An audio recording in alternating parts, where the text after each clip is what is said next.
Tom. This is Ashley. We're going to talk about ADHD, general well-being, mental health, and everything that comes under that. Yeah. Why did you say ADHD? But that's my ADHD kicking in then. I was about to say what overly paranoid about you saying Why did I put an starting off with emphasis on ADHD? ADHD. Well, Yeah. because actually, I think that is the main topic that I kind of wanted to talk Okay. about, because I think trying to think of the right word, the popularity of ADHD has massively increased. Yeah. The awareness has also increased. So it is probably the main one I want to talk about. But I think then we can have, we can explore some of the other ones, can't we? Yeah. And obviously, you are an ADHD sufferer. Oh, I wouldn't say sufferer. What's the word? Absolutely. Legend. Ridden. Yeah. Just ridden with ADHD. It just takes over my life. Well, so tell me what ADHD is, because I read so much stuff about it, and I just don't. Is it, people say it's one thing, people say it's another. Tell me what it is. I don't know. Right. So I know it's attention deficit hyperactivity disorder. So could we simplify that and go, you struggle to pay attention to something? No, because mine isn't just that. Mine's a plethora of things. Yeah. So, for example, the attention is really like a big thing for me. But also stuff like looking people in the eye, I really struggle with. So I'm looking all around and all of that stuff. Yeah. Hand movements, like Yeah. I talk with my hands all the Yeah. time. But struggling to concentrate is a big thing for me as well. So, for example, when I'm like with work and I'm writing down notes, I'm having like a briefing call, for example. Yeah. I start writing the first parts about the job, for example. Next thing you know, and I did this recently. Next thing you know, I was writing, really like her hair. Has she had her hair done? And I'm writing this stuff So your down. brain is telling Yeah. your hand, but you Yeah. don't realise you're doing it. But Yeah. you're writing this stuff down. And then at one point, I wrote a question on there saying, "Why am I so obsessed with hair at the moment?" And then underneath that, it was like, "Find a new cleaner, book my hair in," because I've been thinking about whatever's hair. coming in your mind is going onto And the paper. and it like got to the point where I was just like, and I looked back on it. It was an A4 notepad. And I looked back on it, and I was like, this is a lot of distractions that I don't even realise are happening whilst I'm having a conversation, because it's not like somebody's talking at me and I'm just dazed out. I'm fully participating in the conversations that have nothing to do with hair, that have nothing to do with my cleaner, my dog walker, nothing. And I'm fully participating. I'm fully like present in the conversation. But that's a struggle. Is there so when you're in a conversation, you're listening, is there other stuff going on? Yeah. All the time. All the time. All the time. And like, you're probably one of these people, actually, I bet you are. Like, people have these notebooks and they're really neat and everything's like like, and then it's like, must cross that off, I've done that. Done that one. I will tell you this now, we're in the 6th month of the year. I've probably bought maybe 4 notepads because I get really frustrated. I'm going to go, beautiful like notepads, they cost like 10 quid, and I'll buy them and I'll be like, this is going to be the one. I'm going to keep this neat. This is going to be organised. And then the moment, it probably lasts for about a week. And then the moment I'm like on a call, and then I'm like, and I'm writing, and it's like, oh, that looks so scruffy. Then I have to go and buy a notepad. Start again. Yeah. Really bad for it. Like, I'm really bad for like trying to organize my life in a notepad, writing things down. I can't do it. So ADHD, if I think back to when I was a kid and you were a kid. We were kids at different times. Don't try that one. There was when I was a teenager. I went born. When I was a teenager and you were a kid. I was a fetus. ADHD wasn't a thing. It was basically like, I remember my parents, they talk about kids and mums at schools about kids, and they were just naughty kids. They were just distracted kids. They were just, feral kids, and it wasn't a thing. It wasn't diagnosed. Do you think now that people are just kind of using it as they must have ADHD?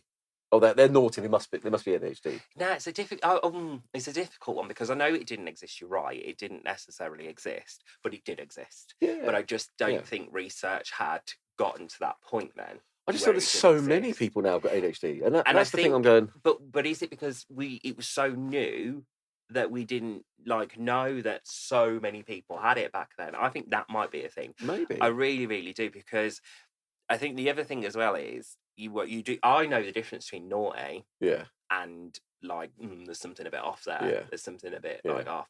Me, my big thing as well is I am a glutton for shit and drama. And But is that ADHD or is that just you? Nah, I've realised now.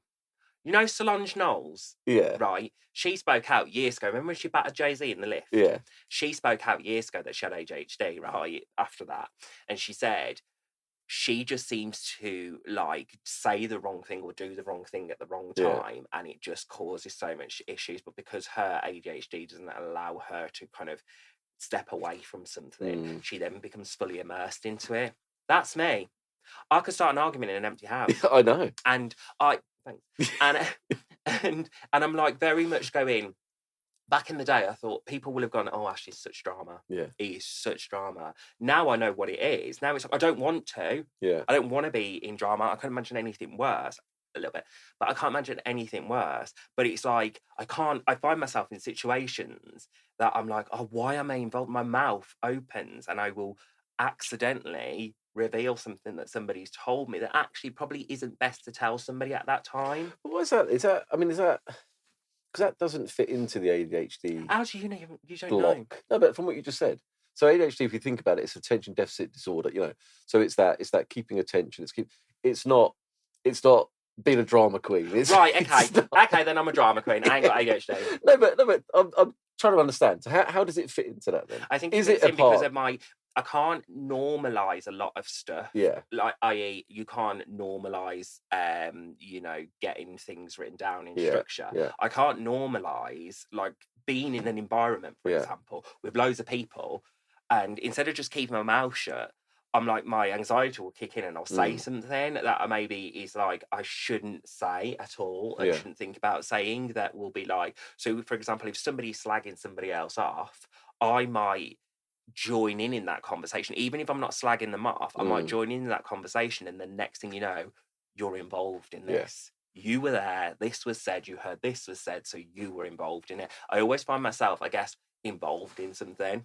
Yeah, really bad. And is that a common trait of ADHD, or is that just a you trait of ADHD? Tom, stop trying to make out that it's just me being a drama queen, because it's not. I swear. I'm not. I think me and Solange Knowles have it. What I'm trying to understand is, because this is again the thing I see. So many people are saying they've got ADHD, but I don't see any consistency in the behaviour. Mine? Not in yours. There's no consistency. No, but in anyone's. So some people are going, I really struggle to have a. But I was diagnosed with it. That was the difference. No, I know, but there doesn't seem to be a set consistency of what these symptoms are. Because it's ADHD, it's all different. Is it? Is that true? Why would you? This is what I mean. What do you mean? Is that true? See, this is another sign of ADHD. I think I've got ADHD. Oh, God. You're just very confrontational. But no, I mean, I think that it is I overthink a lot of things, and that does come down to being an overthinker. Some people are overthinkers, but I overthink a lot of things. But because of my brain, then doesn't have the capacity at times to really function it, and just be I then overthink it, and then I start getting really paranoid about it, and then I start going oh God, and then I have this situation where I will just cut people off because of it. Yeah. I will cut people off. There are times when I don't speak to people for 5 or 6 days, and they text me and I'll dread and nothing. I can start a conversation on WhatsApp and then I'll stop. And I won't read it. Yeah. My friend Jenny is still on unread, right? She sent me pictures of her new baby. She said, "Sorry that your nan passed away. Here's some pictures of my baby to make you smile." You've not opened any? I've not opened them because I'm worried I have to get into a conversation with her. I love her, adore her. Why do you want to get a conversation with her? Because of my ADHD. Really? Yeah. It's really bad. Told you. That's weird, isn't it? Thanks. Poor Jenny's done nothing. She's done nothing at all. Sent some pictures She'll of watch kids. this now and she'll go, she's like, "You motherfucker." Yeah, she'll go. And there's me. She'll bombard you with WhatsApps. You fucking will open There's me thinking he's busy. well, guess what, bitch? Yeah. Got your number. That's exactly what she's going to cut this out.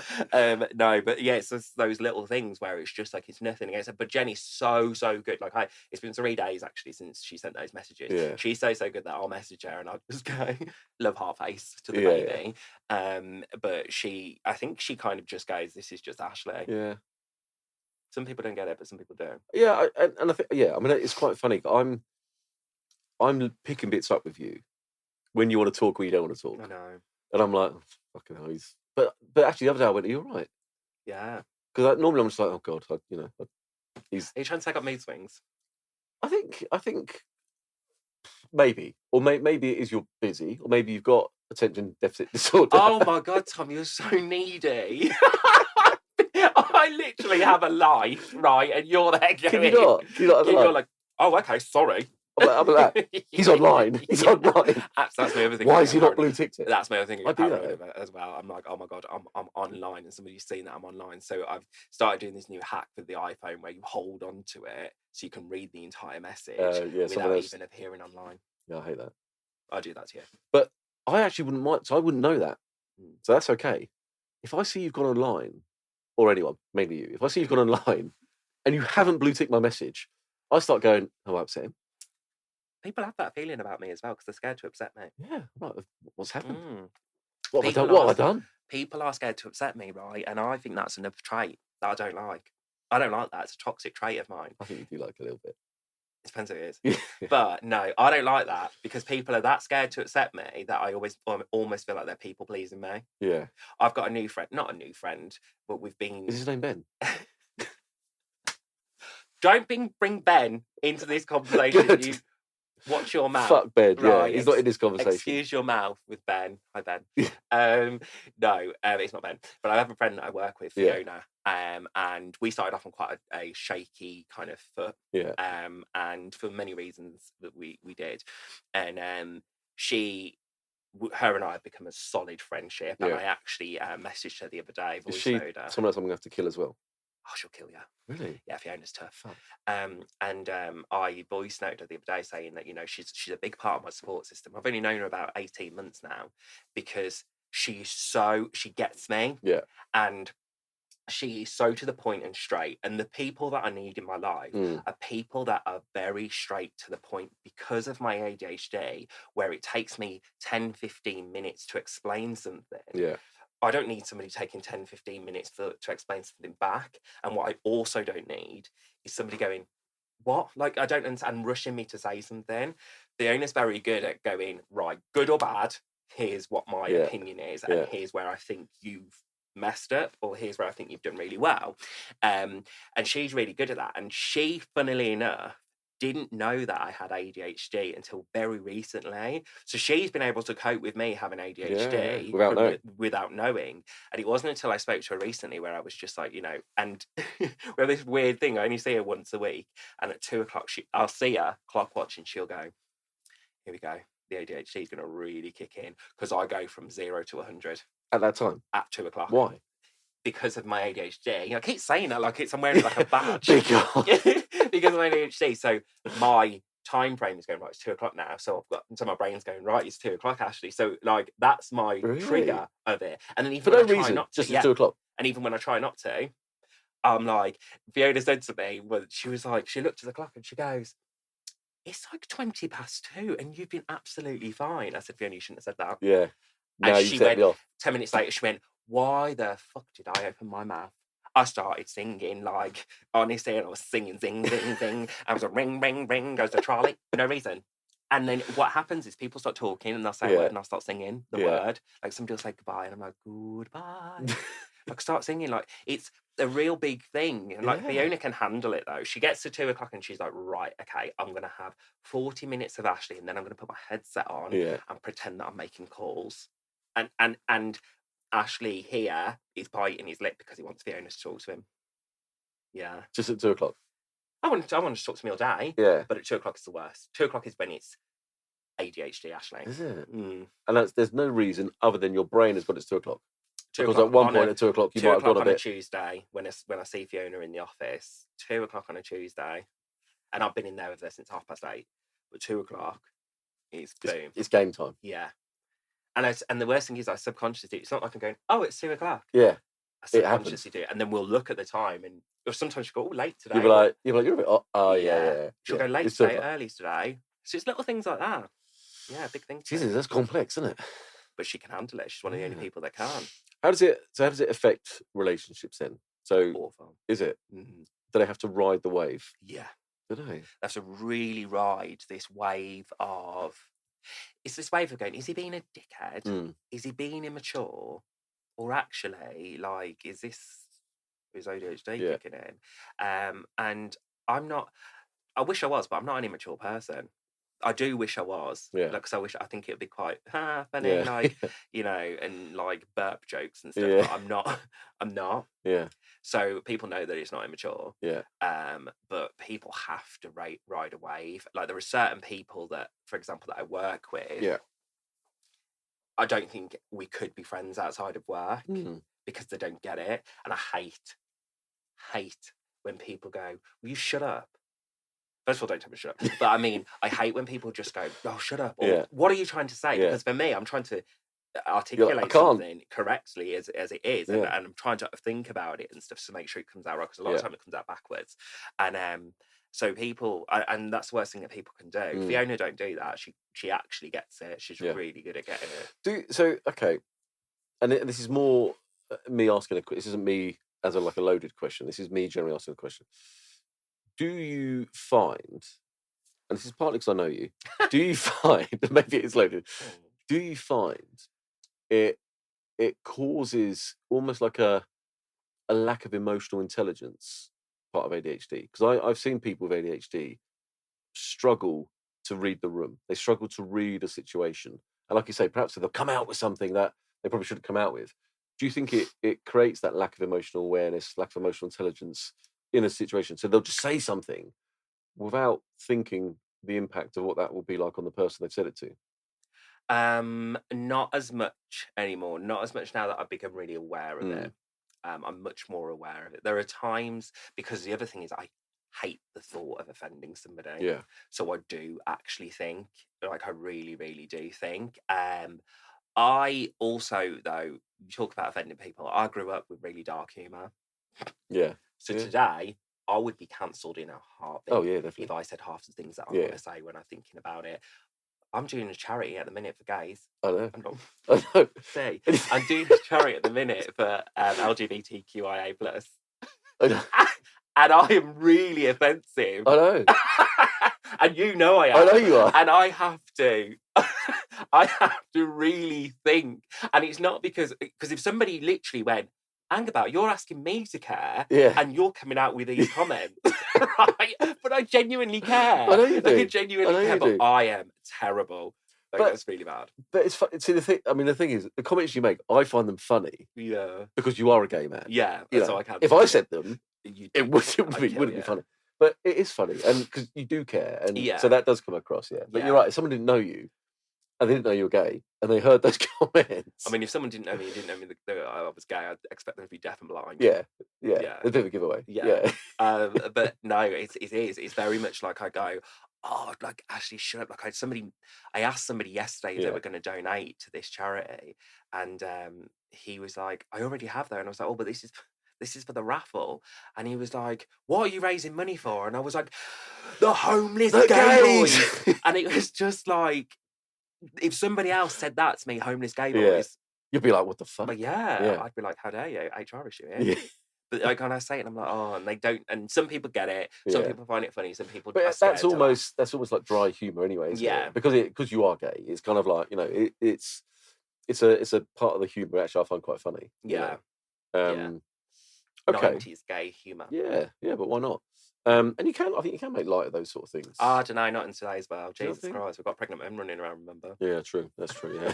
Can't talk about that. All right, so my original question then. So do you think now people are... I already forgot your original question. Oh, no, I did. That was my fault. I went off. Yeah.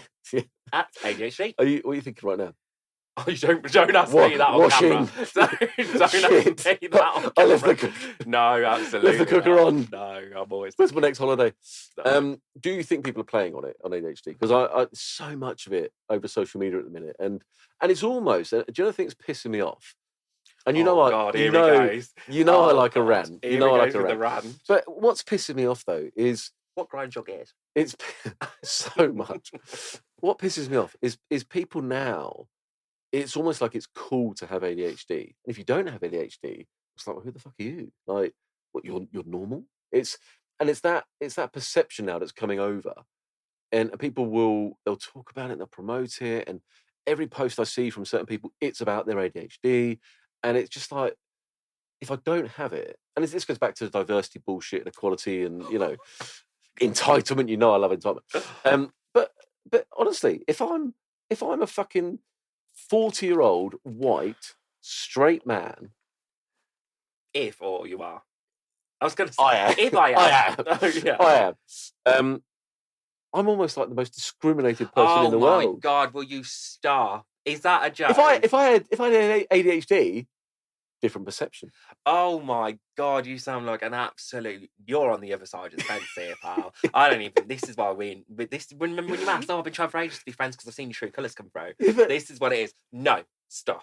It's true though. If I had ADHD, that is something that my engagement on LinkedIn would be amazing. Oh my goodness, that is something that middle-aged straight white men say to get away with what they are doing. So please, that's not true, but listen, do not for a second sit here and tell me, as the most privileged person in the world, please do not tell me that you are now a minority. You know, I'm more discriminated than gay black men. That's a lie. I know, I'm joking. That's a lie. I don't see any gay black men on the telly. That's true. That is very true. No, but and look, I say it tongue in cheek, but I do think that if you have ADHD, if you have some kind of a quirk, it's now become you're cooler, you're more interesting. I want to create a quirk just so I'm more interesting. Listen, don't try this with me because I will offend you, and I don't want to. I feel as though I get where you're coming from. Yeah. I think every time somebody hasn't got something, they'll go, people don't like me because I haven't got that, but everyone else has got it. It's the same gay. You know what? Stop discriminating me. I'm not gay. Yeah, this is what I think it is. And do you know what? I do think some people will kind of play on it a little bit. Yeah. But from what I've seen, I do feel there's been a lot of awareness raised for this, actually. Yeah. A friend of mine, I'm not going to name her just in case she ever watches this and she'll kick off, but a friend of mine who I used to be in the army with, she recently came out and said that she has been diagnosed with ADHD. And we'd always seen this woman. Oh, bless her. We'd always seen this woman as a girl, as like a ditzy blonde girl and stuff. And she came out and said it, and she said, you know, it's been a long road. It's affected relationships. It's affected my health. It's affected a lot of stuff. And for her to articulate it in that way and put it in such a emotional, compassionate way. Yeah. That's like kind of amazing, and that's what I see a lot of. And I think it's great when people make that statement because it also gives other people the chance to go, oh, I get it now. I get why, you know, maybe we haven't spoken for 6 months. I get it, and I get all of this stuff. So some people are really like this lady. Some people are really good at what they're doing about it. Other people, like me, keep throwing the ADHD in there all the time. You don't really though, do you? All the time. Do you? Oh, I didn't know that. Oh my God, all the time. Do you know what? You don't do it on a professional capacity though, do you? No. Which that's the bit that grinds my gears. People do it on a professional capacity, and that's what's winding me up. It's that I almost feel like now, especially on LinkedIn, it's more so LinkedIn, that's the only social media I'm on, but it's that what they do, it's almost like an excuse to be really out there. So what you typically get on ADHD is you get a lot of women, and they wear pink, and they carry unicorns, and they sort of, you know, they dance around. But then they'll go, but it's because they've got ADHD. And it's like, have you though? Or are you just really annoying? Who's pissed you off? I don't know. Somebody, some girl has pissed you off. They all do. LinkedIn. LinkedIn will just wind me up. You need to come off LinkedIn. I know. I need a break. I'm telling you now. It's wearing me down. I'm telling you now. But but then I kind of to someone like you that I know has ADHD, and I kind of go like, you just fucking jump on the bandwagon. Like, this is proper ADHD. There's people I know, Leah, who's a LinkedIn influencer. She's got ADHD, I know. and bless her, like she, but other people, I'm just like, have you though? Or are you just fucking annoying and you're now using But that's not that? down to you. I know, Not but down maybe it to should you, be. but- No, Could I be? Oh, I tell you what we'll Could do. We'll put the power in the straight white 40-year-old man's hands, shall we? That's never been done before, and look how that's happened. That's gone. Could I Jesus be the Christ. LinkedIn police? Yeah. Okay. Look, we put somebody like you in power. I've done something. If we put somebody like you in power, how would that go? Yeah, it wouldn't go well. It never does. Never has done, and yeah. it still continues to happen. Unfortunately. Okay, all right, I'll get you. And I'm a big supporter of ADHD, and I do think generally people that You don't have need to be it. a supporter of ADHD. I know I am though. You need to be a supporter of people with ADHD. Yeah, but they're really annoying. Some of them. Oh, God. The fake ones are really annoying. How do we whittle out the fake ones? There's got to be a test. There is. What is the test? The test is you take this weird test. Yeah.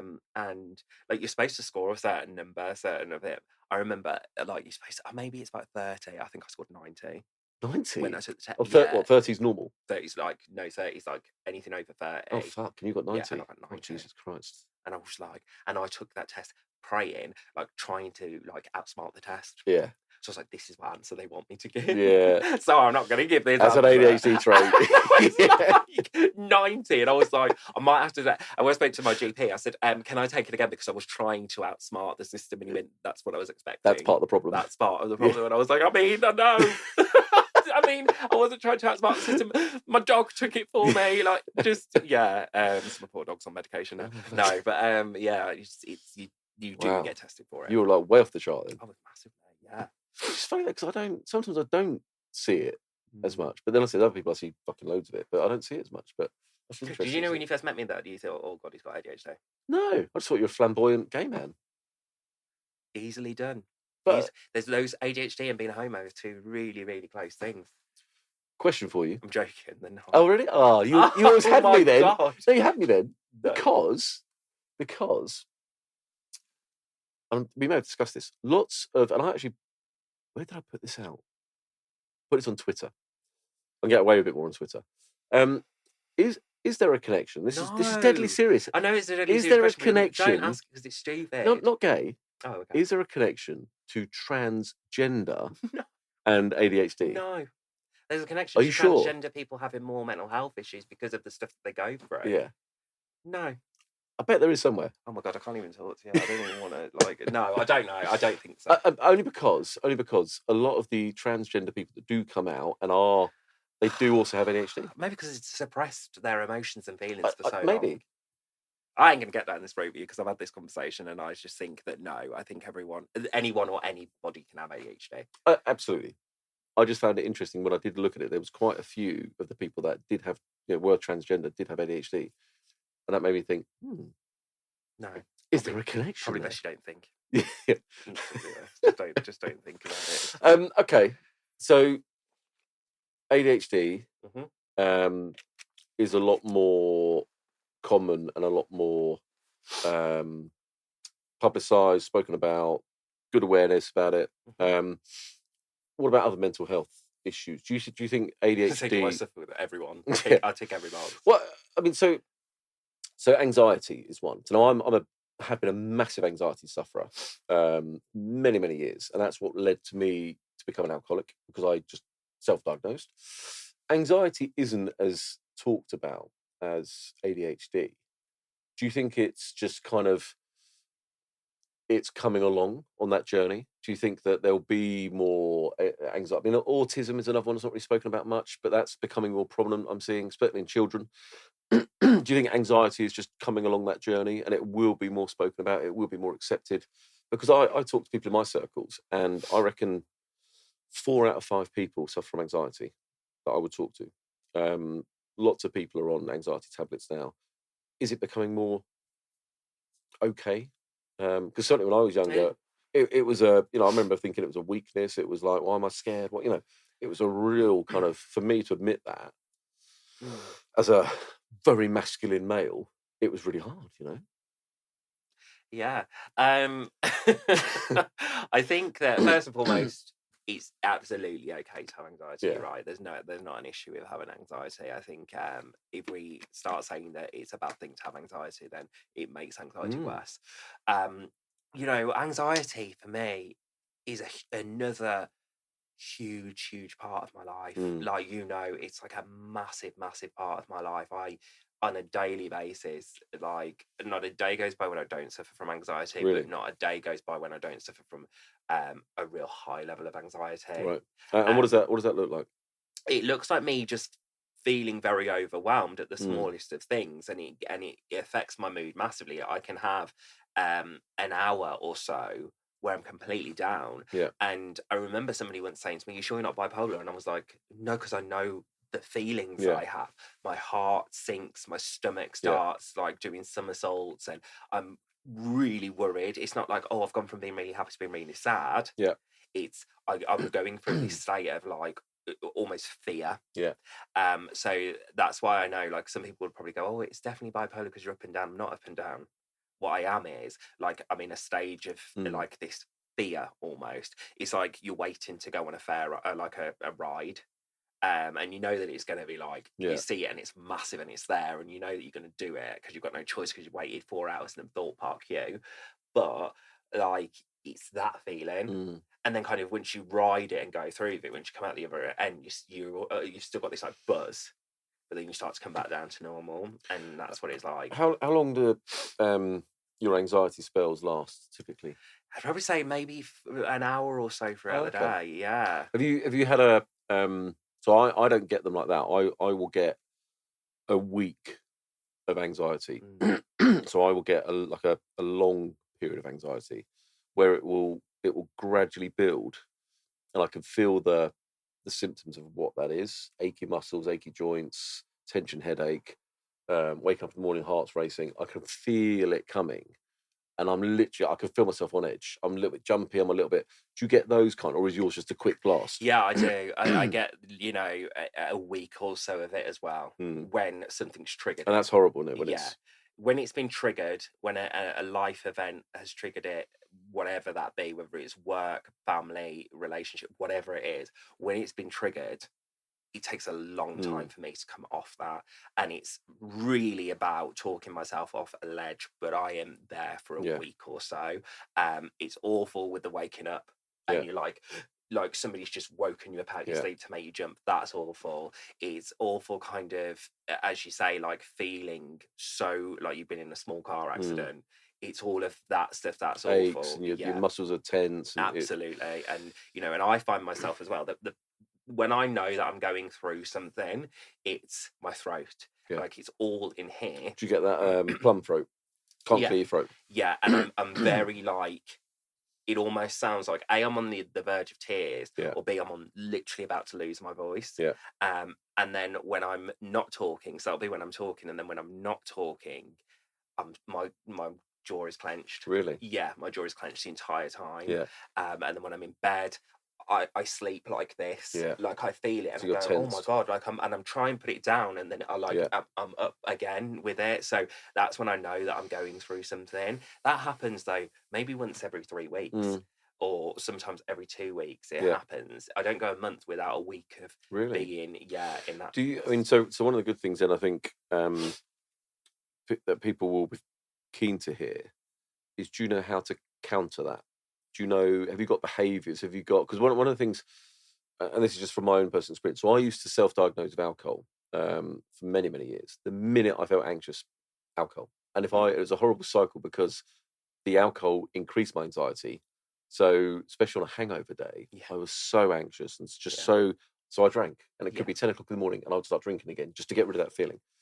Being sober and dealing with anxiety, I couldn't work out how the fuck to deal with it, and I couldn't work out how do I escape this. Then I had no escape for a long time. I kept thinking, "There's no way out of this," and it was quite dark feelings of like, the only way I'm going to stop feeling this is by just not being here, But I learned to deal with them, and I learned the symptoms, and I learned, So how do you how do you counter those feelings? How do you counter when you feel it coming? Mm. Or does it come so quick you can't? It's just fucking there and you're then like, shit, I've got to write this out.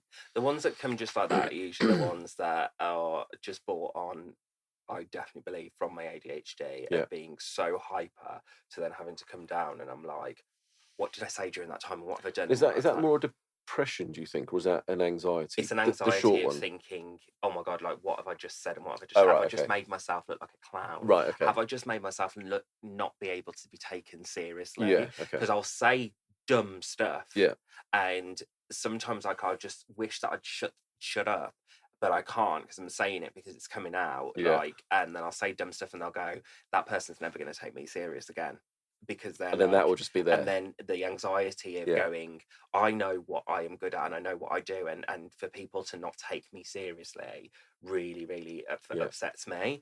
So that's difficult, but to manage that, it kind of goes, like I say, after an hour or so with the kind of the heart slows down, the heart racing and that side of stuff. But then the other part of it, when I'm going through a really, really bad stage of anxiety that will last for days, I have to completely take myself out of the adult world. Yeah.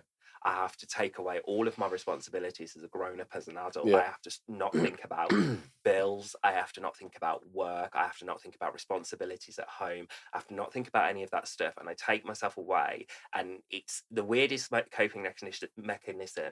What the hell is the word? I don't know. Not mechanism. What the hell is mechanism? The word? Oh, mechanism. I don't know these English words. Coping mechanism is, for me, right. Stop everything, Ashley. Go and watch absolutely brainless TV. Yeah. So I will watch stuff like Benidorm on repeat. Yeah. I will watch like kids cartoon programs. Like my favorite program as a kid was like the Flintstones. So I'll find like the Flintstones and put it on something that has no malice whatsoever. Something that has nothing that's going to upset me, offend me, or make me think about the real world, and that's my coping mechanism. Is that I will go, right, let's have a week of watching Benidorm. Let's have a week of just like, and I have to watch things as well because of the kind of seasonal effectiveness disorder that kicks in, to watch things with sunshine in it.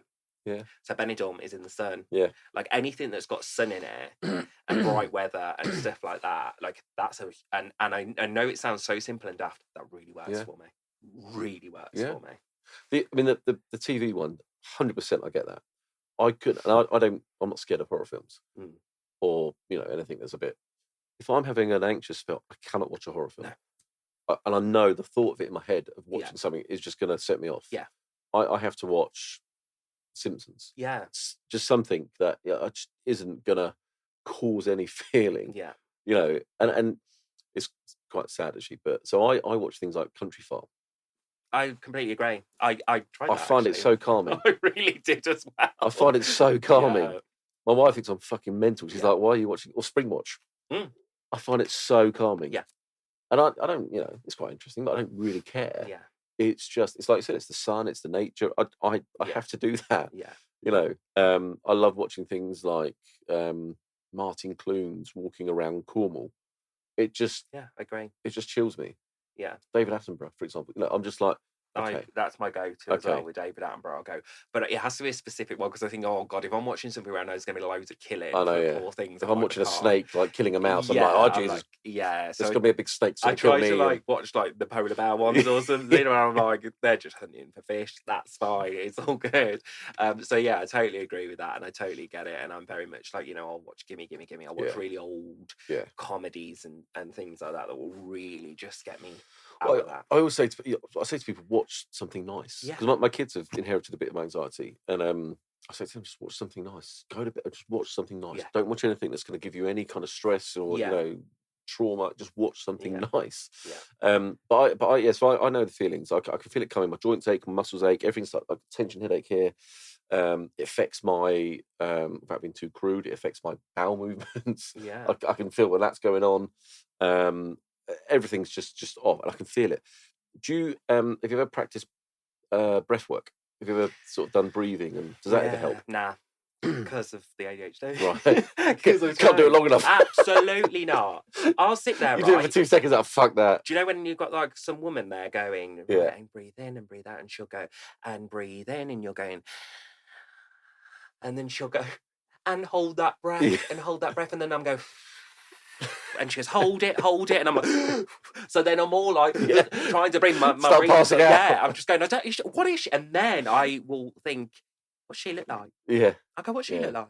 She's a bitch, isn't she? I'll go, I know what she looks like. And then in the end, like I'll end up just going into this state of like, nah, I can't do it because I'm getting stressed. But another thing that I do actually is I go down the rabbit hole on Google, well, on Wikipedia. Yeah. I'll go down the rabbit hole, and I love that. People think I'm weird for what I do. So I'll sit there, and I'm going to start off with something really, really dark, but you'll get to it. So, oh no, it didn't start dark. So this is how I got from Catherine Zeta-Jones, right, to the Sandy Hook massacre killing at the schools. Yeah. In one sitting. Right. So I saw that Catherine Zeta-Jones is in the new Wednesday stuff on Netflix. I don't watch it, but she's the mum, yeah. And I was like, she's Morticia, and I thought, what's Catherine Zeta-Jones doing nowadays? She's still married to that old man, so I Googled her. Yeah. And then I found out that Catherine Zeta-Jones has got like a 30-year-old son. Yeah. And I went, has she? So then I'm Googling Catherine Zeta-Jones kids. Yeah. Right?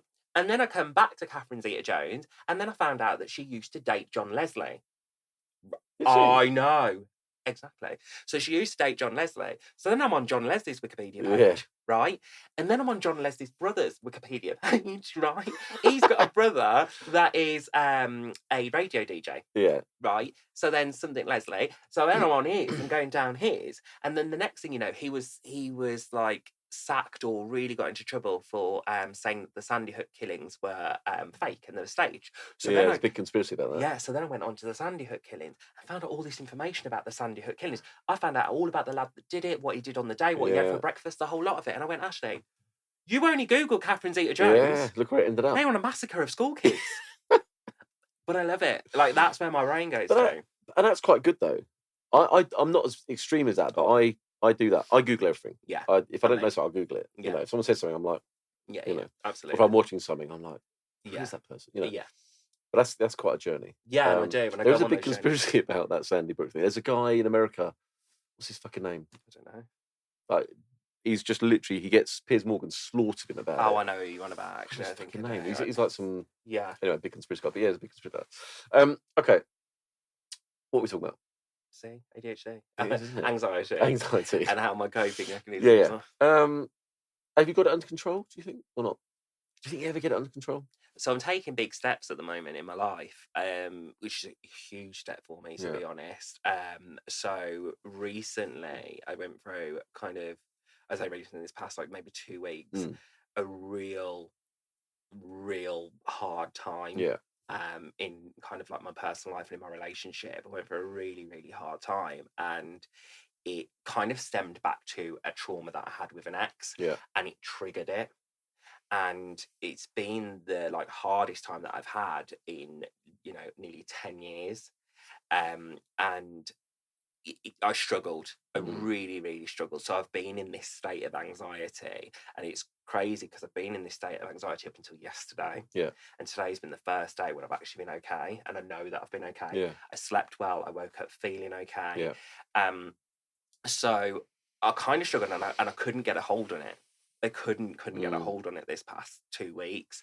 And it affected everything. It affected my work. It affected just my life, my emotions, a lot of it. I don't think there was a day that went by where I either wasn't on the verge of tears or I wasn't crying. Yeah. And it got really dark in my head, and the anxiety waking me up in the mornings, the heart racing, trying to clear my mind when I was lying in bed, and it made it worse. And I couldn't cope with it. Yeah. Nothing I could watch. I couldn't watch any, Benidorm, anything like that, because I couldn't concentrate. I'd get 15 minutes into it and I'd realise I hadn't even watched it. I hadn't even been looking at it. And that's when you're in a real heightened state. Yeah, absolutely. So that was tough. And then I tried kind of just going, right, I'm happy, I'm okay, I'm fine. That also didn't work. I went out with friends at the weekend, and I had a great night. Yeah. But I knew that wasn't okay. I knew that was still not good.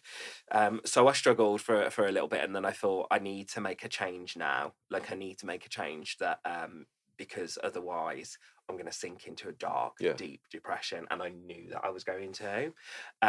So I took steps that are quite big steps for anybody. I decided to have a blood test. I am going to go on sertraline, which is kind of an anxiety drug, antidepressant kind of drug, and also have got in touch with a counsellor, a new counsellor, where I'm going to have a counselling session once a week. Because I know, although I'm not in the state of anxiety at the moment, I know that how I've been this past couple of weeks, it's too borderline for me to not take steps into alcohol, anything that. And these are all steps I've made myself. These are choices that I've made myself because I have to, because for the sake of my relationship, for the sake of my mental health, for the sake of all of that, if I don't, I'm going to be in the darkest place that I've been in for 10 years. So taking steps like that, that's I guess some people would see that as an extreme step, you know, because it's a lot all at once. You know, I want to get my bloods tested. I want to see if there's like any kind of underactive thyroid. I want to see if there's anything there that is also affecting that medically, that is affecting that. I need to kind of get on top of the anxiety that is kind of happening more frequently throughout the day, because that's the other thing. I've had anxiety this morning and I had anxiety earlier on, and I was just like, I'm used to it, but I'm not used to it happening that often during the day. So, and getting quite overwhelmed with work because of it, because I'm like at the point where I'm just so close to just going, next person that asks me to do my job, he's going to get lamped. Like, he's going to feel the entire wrath of me. So it's about kind of getting on top of that. So at the minute, that's what I'm going through. And I think that it's been probably the biggest decision, but the best decision that I can make at the moment for me. Are you an advocate of drugs for anxiety, mental health? Weird one. Yes and no. Sometimes they work for people and sometimes they don't. I've had them in the past where they've not worked for me. And the reason they haven't worked for me is because I believe that I didn't need them at that time. I really don't think I did, looking back.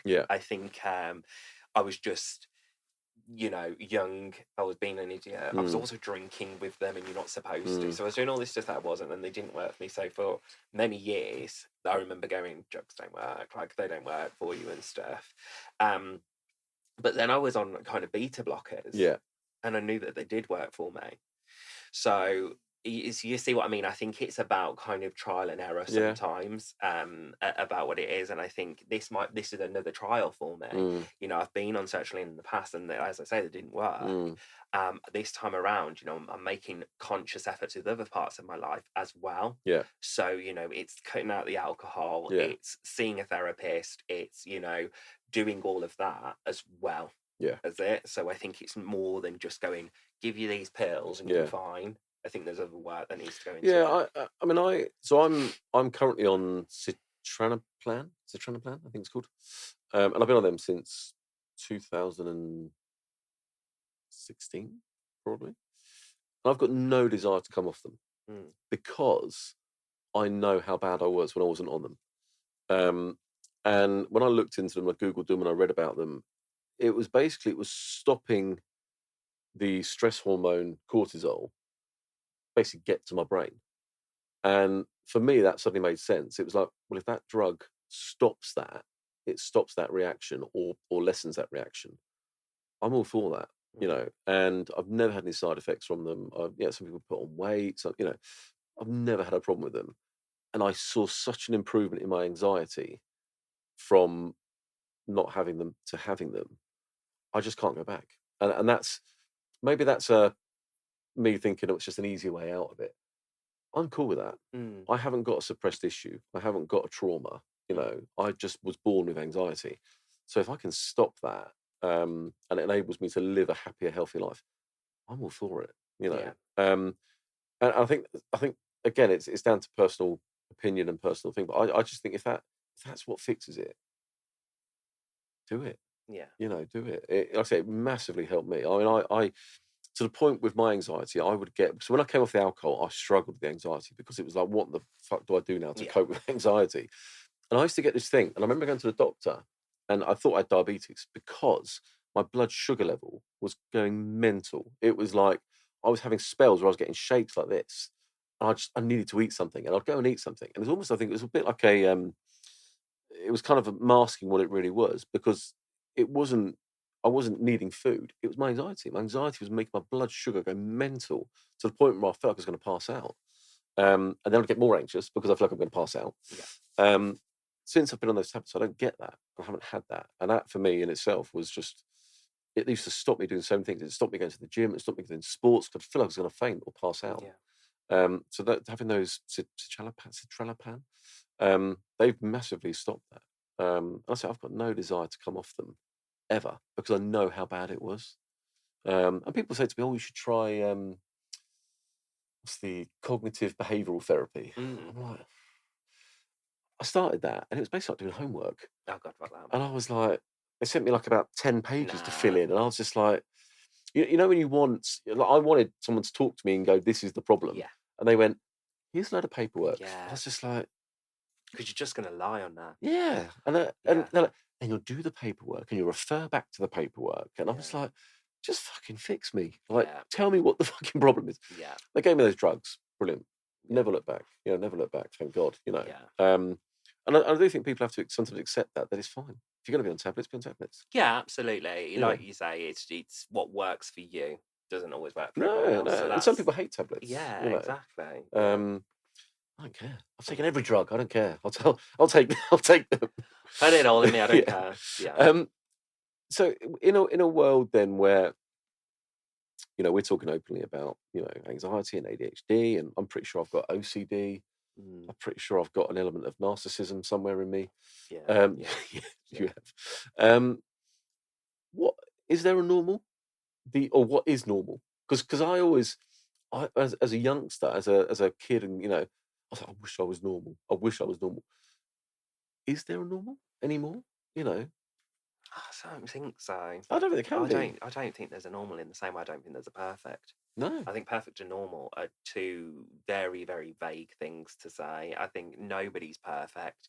I don't think anybody's normal. And to be honest, I think people are striving so hard to be perfect and normal that it's causing added extra stress, anxiety, and pressure to them that they don't need, that they don't need at all. And I think that even just using those words is so damaging Yeah. and so dangerous to people. I remember growing up and always being told I wasn't normal because I was gay. And I remember like people occasionally, like when my mom would get stressed out and stuff, she'd go, just can't you just be normal?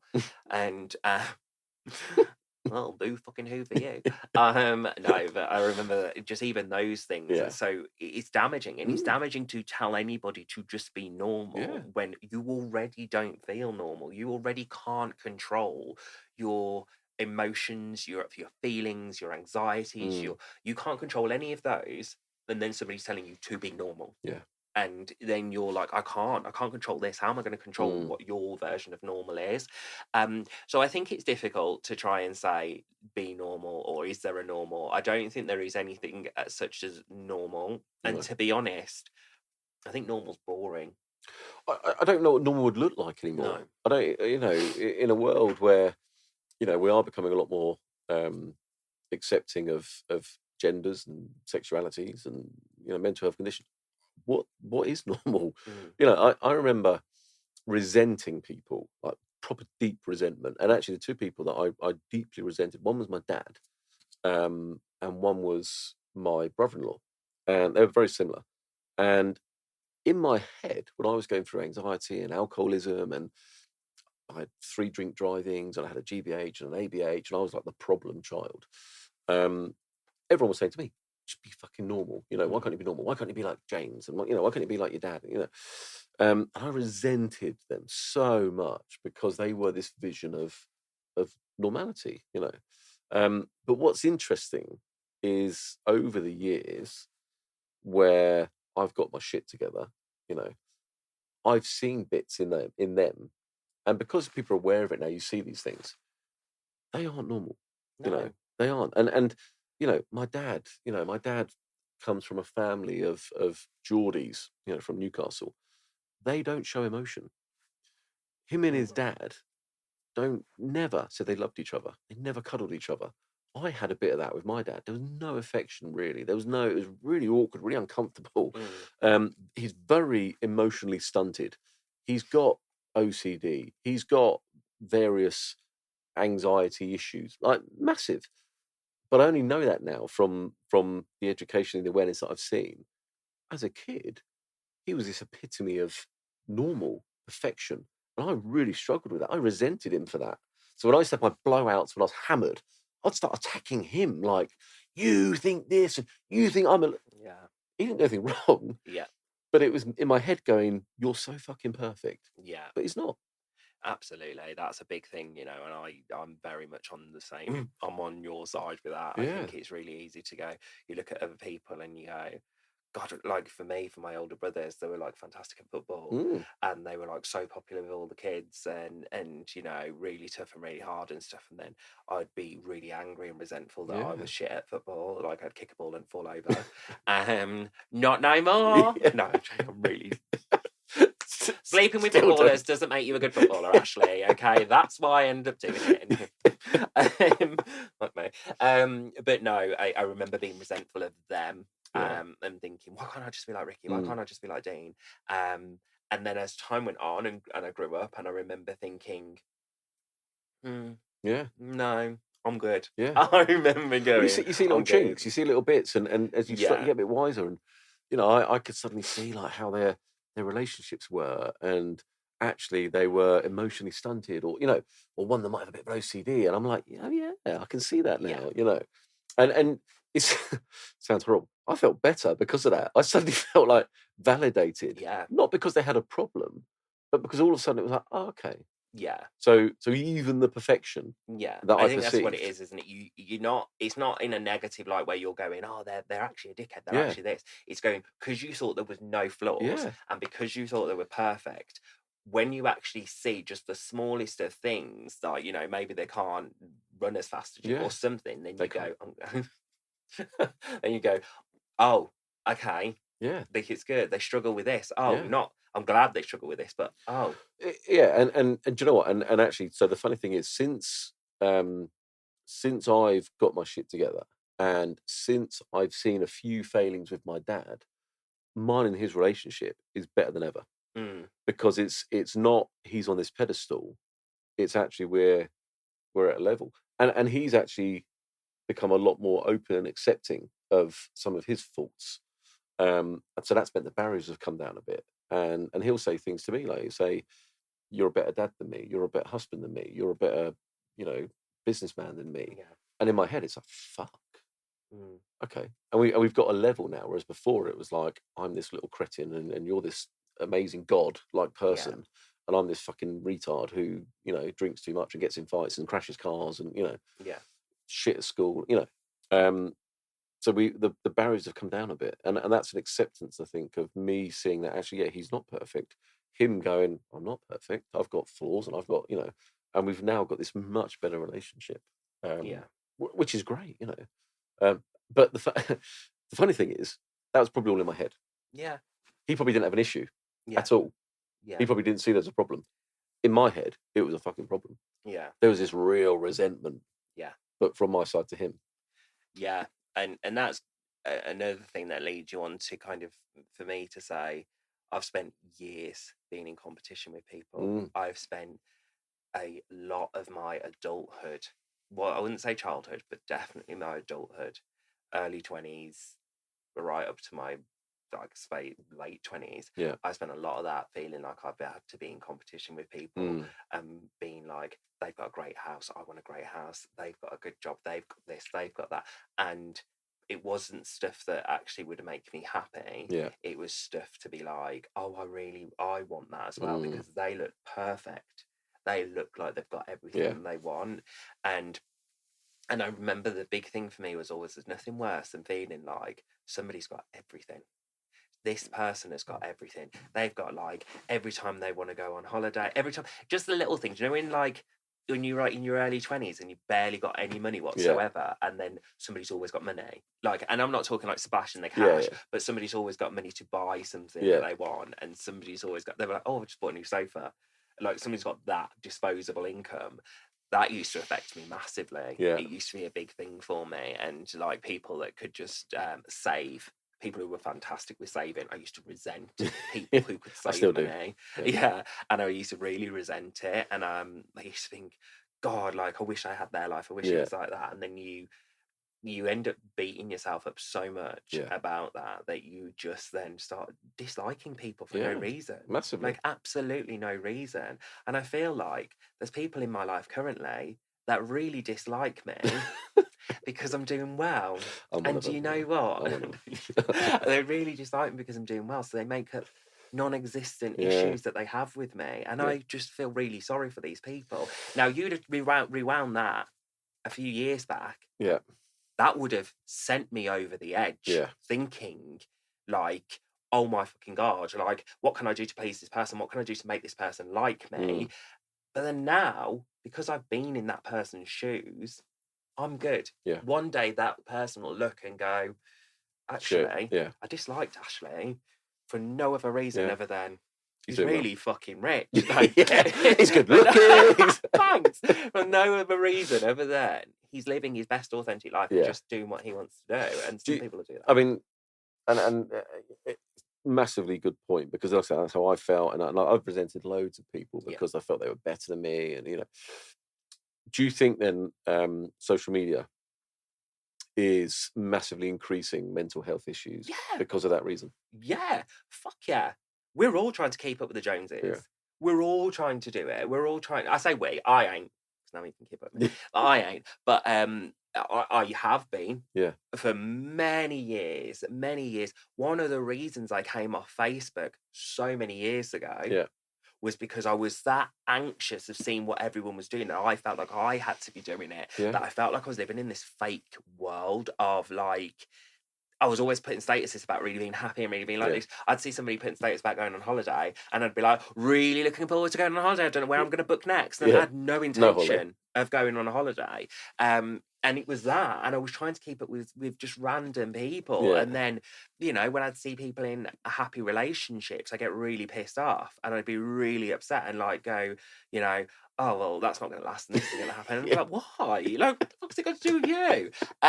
So I did do it, and then I came onto Instagram, and I think because I've been on Instagram a long time, since kind of when it first started, I've kind of learned how to navigate Instagram. Instagram for me used to be when you just used to post your food.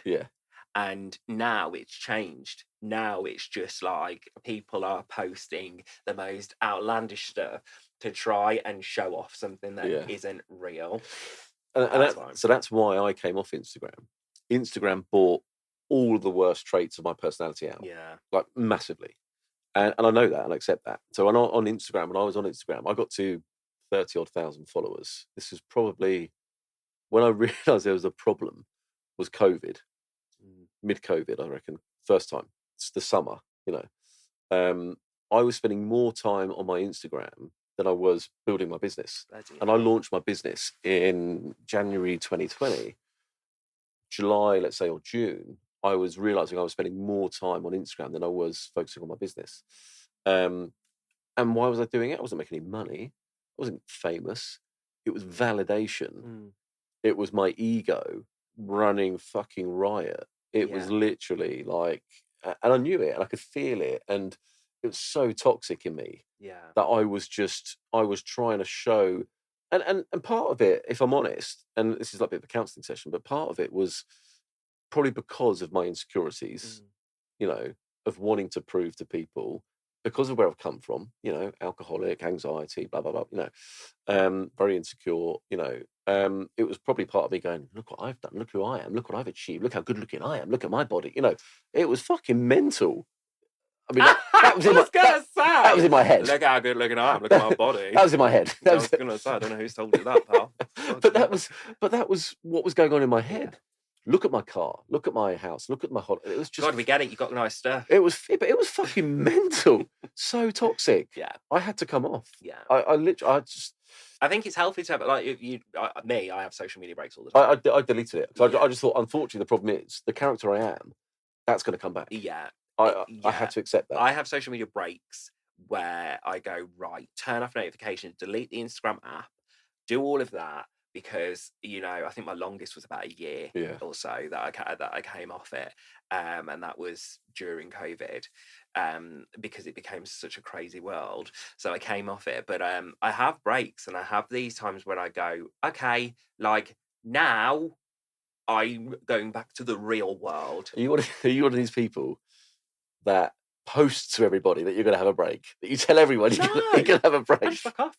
I just go. And then do you know what happens? You I come back. You say, the people that... No, I don't do that. The people do it. They go, I'm going to have a break, guys. And then they spend about the next 2 weeks going, well, this is why I'm going to have a break.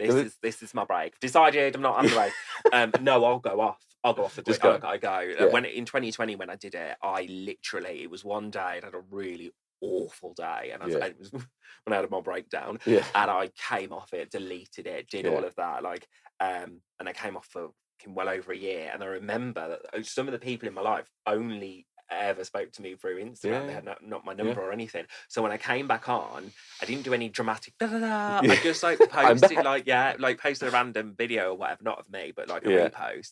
And the amount of messages I had from people going, "Are you okay?" And where have you been? No, not with them. But "Are you okay? Is everything all right? Like, missed you." Like, just and that was quite nice. Yeah, it was quite nice because it had been noticed, and it was kind of like feeling, these are people that give a shit. These are people that have gone, as long as you're right, I'm here if you need to talk and stuff.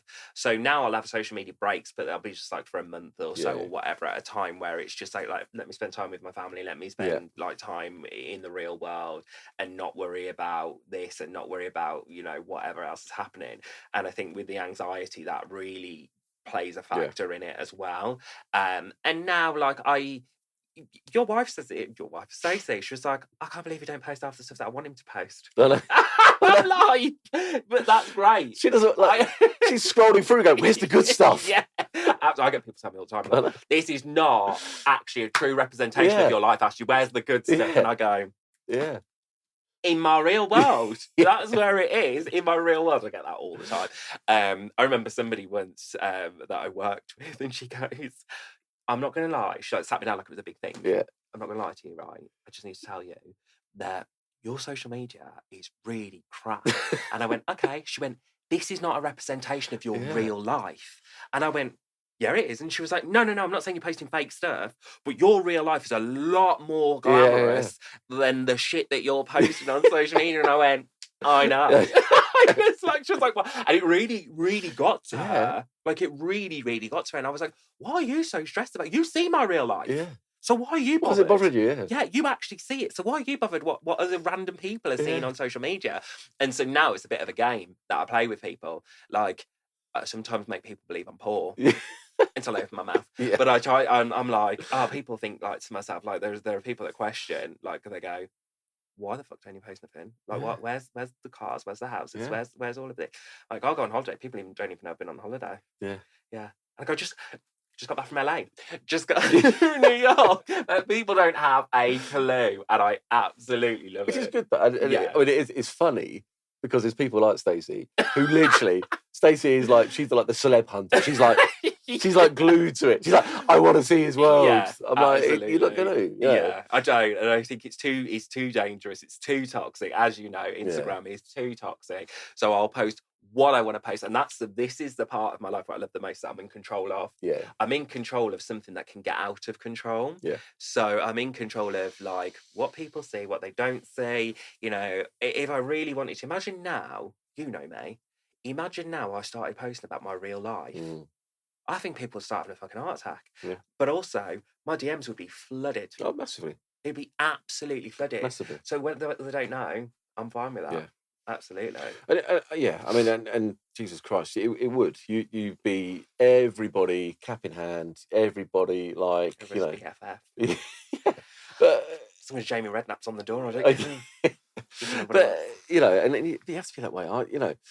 I just, for me, I had to come off it because it was just literally every bad trait in me that I know is there was coming out, you know, was just, you know, The ego was running riot. The fucking validation, and if I didn't get validated, why not?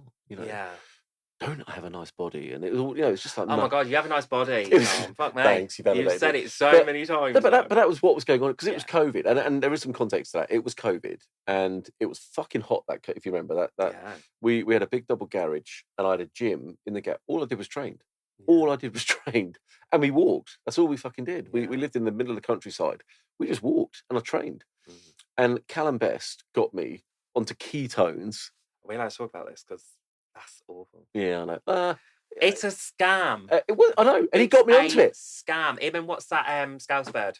Natasha Hamilton. Yeah. Scam. So Natasha, Callum, scam. Wayne Lineker, got me onto this, and I've still got the fucking numbers. Actually, I still talk to Callum, but Natasha, and actually I still talk to Natasha a little bit, but they got me onto this. It was a big thing. It's going to go mental. We were on Zooms. It was great. We're in the garden. Did you feel like death? Do you know what? Don't try and sell it to me. I ain't interested in your Tupperware. Do you know what though? I lost so much weight. Probably because you shat and because it's a fucking laxative. Yeah. It's a fucking laxative. Absolutely. I felt so crap. Yeah. It honestly, it was like they should know better. You had this drink, and some of the drinks were right, but oh my God, it was a fucking laxative. Yeah. I can't believe you fell for it. It was that footballer. There was another woman that was doing it, wasn't she? And she got... the one that's got loads of kids with about 25 different men. Yeah. Danielle Lloyd. Danielle Lloyd, yeah. She was doing it, wasn't so she? The three that I was in the kind of circle with were Callum Best, Wayne Lineker, and Natasha Hamilton. And it was just like, oh my God, this is going to be amazing. And it was just like... I can't believe you fell for a Tupperware scheme, a pyramid scheme. Honestly, it was COVID. I was up for any scheme. Do you have Avon? No. Fucking surprised me. If you fell for that shit, We did Aloe. Aloe Fresh? Aloe, Aloe, whatever they were. They used to come around and sell you Aloe products. Oh. Never ever in my life heard of that. You've been scammed. Nonsense. Some French kid complete nonsense. You ever had one of those guys turn up at your door? You probably haven't, because you've got about 25 gates and security guards. And they'll probably get sniped. But they don't come onto my private road. You get the guys that they get a little like lanyard out. They go, I'm an ex-squaddy, and I'm just trying to make some money, and I'm trying to sell some dishcloths. And they turned up my door once. This was COVID. Oh my God, this is where you're trying to sell me a dishcloth now, isn't it? I wondered why you gave me a dishcloth for the raffle. It was COVID, and this poor fella, and I felt sorry for him. And he's like, yeah, he's got nice tattoos. And I was like, and long story short, I bought like a dishcloth, I bought a sponge, and I bought this extendable mop. It was like 85 fucking quid. Stacey was like, you're an idiot. You're not paying. I was like, I've got to pay him. You're an idiot. But this is why Scott Ben sent me to the door, because he knows. Yeah, I'll come back with fucking magic beans. I can't say no. He'll go, where have you been? To sell the cow? What you come back with? Magic beans. Like, that's me. The original story of Jack and the Beanstalk was me. I couldn't say no. Yeah, I honestly very much like that, which is why I don't look at people and don't talk to people. Don't answer the door. Yeah, don't arrested bitch face. People don't approach me anymore.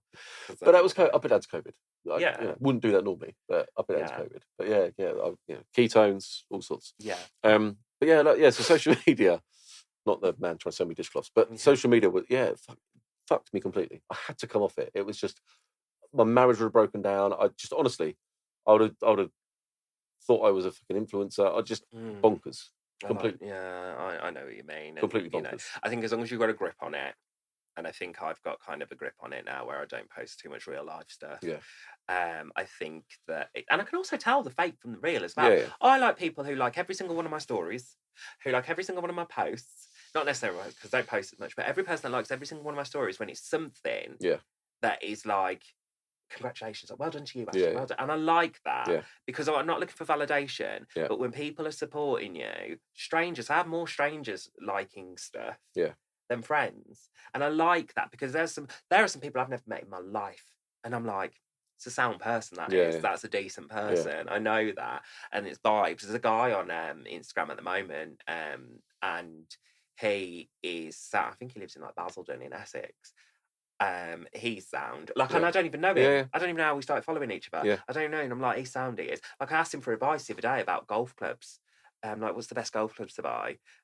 You just dropped it. You starting to play golf? I do play golf. You don't? I do go to the driving range. Do you? Yeah. Oh, okay. I go to the driving range. I'm going to do my first 9 holes. Yeah, nice. I'm going to a brothel. No. I'm going to do my first 9 holes soon. Mm. Yeah, Scott's a huge golfer. He's an avid golfer. I like golf in the summer. Yeah. I can't do it winter. Yeah. So I want to try and like impress Scott with golf. Yeah, that's cool. Yeah, I definitely. like that. I was going to say something to you then, and you lost me on the golf one. Sorry. I wasn't expecting that. Okay. I'm a golfer. I can't believe that. What was I going to say to you? I don't know. It'll come back to me. What were we talking about pre-golf? Mental health. Before that? After that? COVID. Tupperware schemes. Yeah, Instagram. So, I mean, what got me on it recently was there's people we know, a couple, and all sorts of problems. You know, all sorts of just relationship problems, cheating, just all sorts of dramas. But they went out and they posted their night out, and it was this glamorous hotel. It was this fucking beautiful spa. It was amazing dinner. You looked at that and you'd go, "Fuck me, they've got the life." Like literally, you'd look at that, and all of their Instagrams like that. They've got the life. But behind that, I know that they've been having fucking dramas. They've been having absolute murders. You're such a bitch, aren't you? But I'm like, I miss it. but that's the problem, isn't it? You know, Jackie and Tom. I know. But that is the problem, isn't it? That is the problem. Because Yeah. someone's looking at it going, this is the thing though, but like me and Scott, for example, like we barely argue. yeah, And I bet people look at my social media and go, them two ain't happy. Them two are age. they must hate each other. How the fuck can anyone put up with Ashley? That's what they're saying. I do ask that.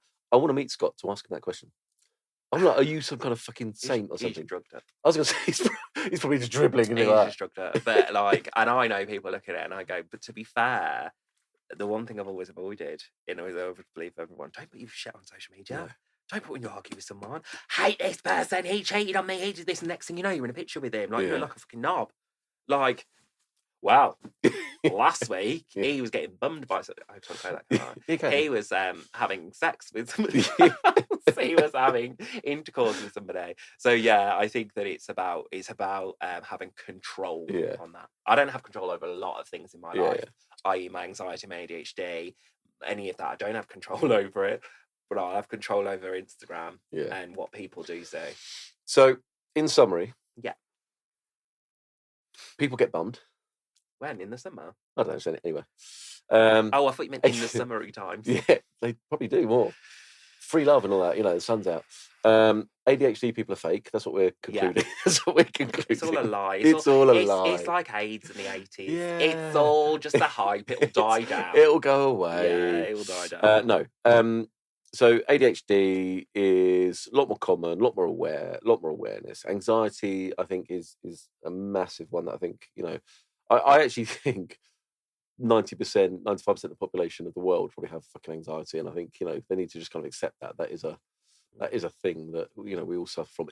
Variation of levels, I think we need to be a lot more open with it, a lot more accepting of it, a lot more embracing of it, not be afraid of it. I think probably judgmental is another thing. Yeah, I'm a judgmental bitch now. I'm very judgmental. I will still judge it. I'll still judge everyone, but I think as we've discussed, there's different levels of ADHD, there's different levels of anxiety, there's different levels of depression and OCD and whatever else. Do you think? I mean, one thing to touch on before we finish. Do you think addiction is connected to mental health? It certainly was for me. I self-medicated massively to get rid of my issues. Do you think that is where a lot of addiction comes from? Yeah, I think it does. I think especially if it's stuff like if you've got addictive personality and you've got these traits and these aspects that you're suffering with something and you think, how can I handle this? I think that addiction plays a massive, huge part in it. And all I'll say on that is, God, get help. Please get help, because it's a slippery slope, and it is, I am, under the age of 40. Whoa. I am, and you, I guess, bang on. But we are at the age where we are at the highest risk of death in men under the age of 40, suicide. All right. Yeah, and things like addiction, things like anxiety, things like well-being are so important to know about, and are so important to do something about, because this is our biggest killer for us. This is our biggest killer. So you know, reach out. For God's sake, reach out to somebody, anybody, even a stranger on the street. Reach out to somebody. Yeah. Be nice to people. I'm saying that, and I'm the biggest bitch going. But be nice to people. Well, you know, it's funny because I'm a big advocate of you know, mental health, and I've started to become a lot more open about my anxiety and my alcohol issues. I don't hide it, but I don't.